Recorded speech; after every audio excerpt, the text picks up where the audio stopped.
Good morning, guys. Welcome to the Beauty Ninjas Mask Monday. And I'm not sure whose mask this was. I know that I recently got it, but I had gotten so many masks for Christmas, and this one doesn't have a name on it. So Beauty Ninja and friend, if you know who you are, please comment down in the comment box, and I will highlight your comment. So this is something I've never tried. I think this is from Jen's Hangout. I'm just really not sure because there's not a name on it, but this is a all skin types fresh capsule mask. It's a sheet mask and it comes with this capsule, right? So let me figure out how to get this started. There's like, okay, it's all Korean. The ingredients, not the ingredients, but okay, the ingredients are English. I cannot see any of the steps though that are in English. They're all Korean, so I guess I'm just gonna have to figure it out. Okay. So my last Mask Monday, I was sharing just a little stupid story, right?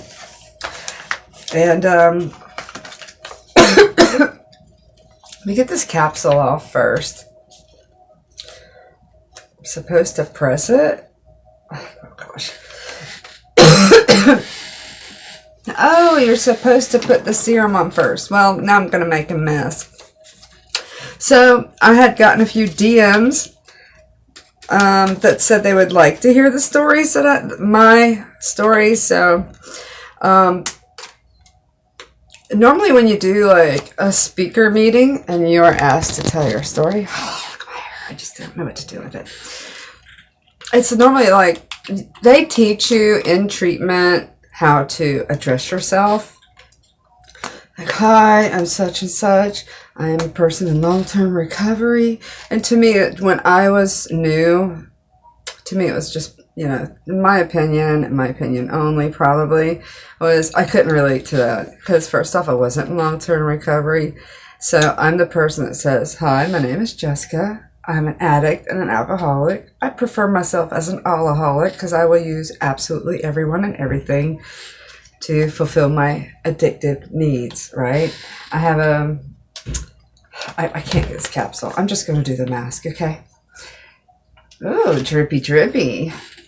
I ran out of her. I think I might have one more of her. Nope, yeah, I do. I have one more of these dried sheet masks. So I think once I'm done today, I will let this soak in that mask. But anyways, let me put this on. I like honey products. Oh, it smells good.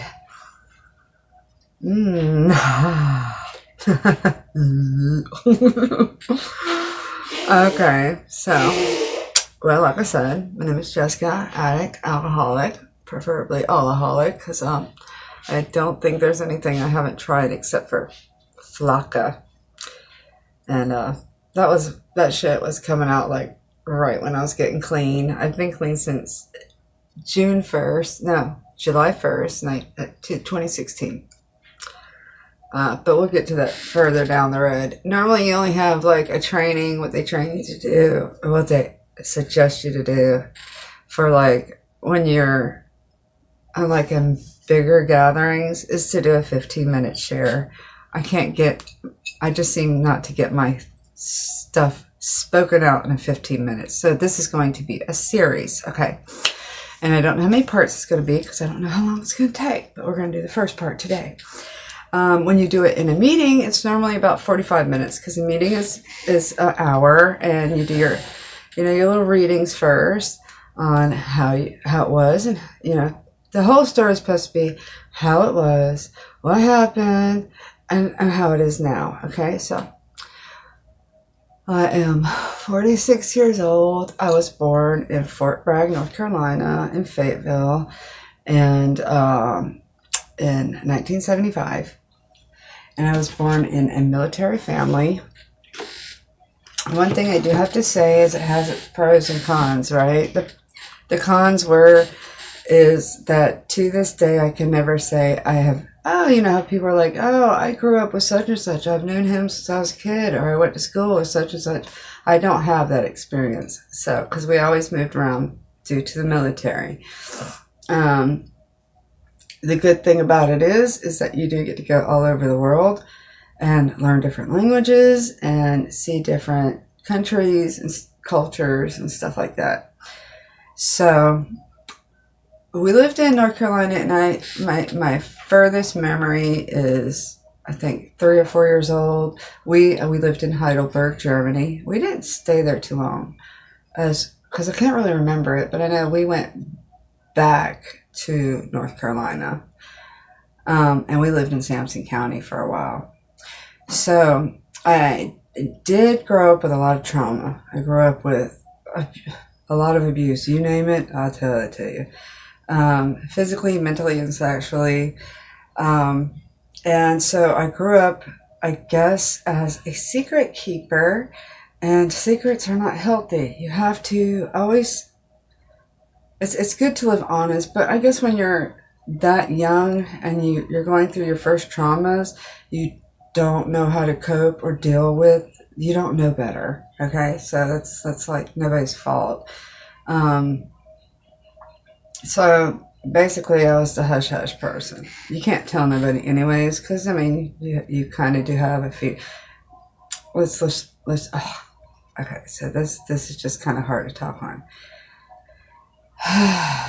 Give me just a second. Okay, so there's like a lot of victim roles you can go through in life. But there are things that I have learned later on in life that some things, they always, when you're going in recovery, it's when you go deep in soul searching, it's kind of like, what was your part? There are a lot of things that are done to you when you are young that you didn't ask for. It wasn't your part. But actually, I learned that I did have a part later on in life with all the abuse that was going on as a toddler, So I was a kid that was always attention seeking and never got it. I got it, but it was the wrong kind. But, as with that kind of personality, even the wrong attention is better than no attention, right? So I was pretty much the bad kid. I was not the good kid. I was a very family type kid, lay worth on traditions and stuff like that. But to me, at the same time, home was the worst place to be, and I liked to be everywhere else. And I would lie and manipulate once I was starting to get into my 10, 11 years old. We had moved to Berlin in the meantime. And we were going to stay there for 6 years. And so to me, it was like an open invitation. Like, I'm glad I don't have to move anywhere for a few years. I get to know these people. So, when you move and you're in different countries all the time and in the military, you kind of don't let yourself get allowed to get attached to people because you're going to have to say goodbye anyways. So even though I was staying in one place, a lot of the kids that I knew in school, they were still coming and going, So, but I enjoyed staying there. I did go on the economy. Like in Europe at that point, it was like 1986 when we moved over there. So I was there in Berlin when the wall came down. That was really exciting. But when I moved over there, they didn't have the alcohol law like they have today. You could just go on the economy with your German marks. Now it's called euro, but you just go with your marks and you can go to a little grocery store and buy apple corn and all kinds of liquors. And you can just say you're buying it for your parents and they would be like, okay, whatever. They don't do that now. But by the time that all changed, I was already full blown and grown. So my first encounter was, okay, so here's the thing. I always wanted to be a part of the cool crowd. I was in, but I was not, It was kind of like, I was never like a clique person. I always belonged to everybody, not just one area. I belonged to everybody, to like the geeks, the nerds, and I was a little bit of everything. So, but I wanted to be a part of the IT crowd, which was on Smoker's Corner, cheerleaders and all. And so, I wanted to be a part of, so I wanted to learn how to smoke. I didn't like smoking. It tasted nasty, but I thought it looked cool. It made me feel like one of those old movie stars. And I was about 11 when I did that. And then I noticed I started sneaking cigarettes and stuff like that. So the first time I touched alcohol, I did sneak away from my house. I was sleeping with a friend and she was sleeping with me, and our mothers were like, okay. What they didn't know is that we're just going to go stay the night at some other kid's house whose parents were due to some kind of work out of town. And so there was a party there. But we would also meet up in cemeteries at night or in parks. On the weekend, we would say we're going bowling or whatever, and we would meet around, we'd find a place to hang out. So my first encounter was I did drink, and I could barely swallow it. I didn't like it. But I wanted to see what it did to me, and I didn't really get drunk. It felt a little different, but, it wasn't like I took a drink and it changed my life. It wasn't like that. But the parties started continuing every weekend. And I remember this went all the way up until I was like 13.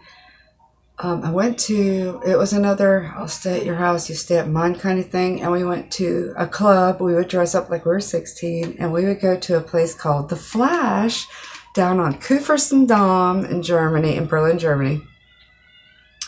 And it was a club. And you were like, oh my God, this is where the big dogs are. I feel so grown. You got let in, And you could just, like a grown-up, sit at the bar, smoke, drink, And so I was kind of like casual doing that with my girlfriend, and we met some guys, some German guys, and we went to their house because their parents were out of town, and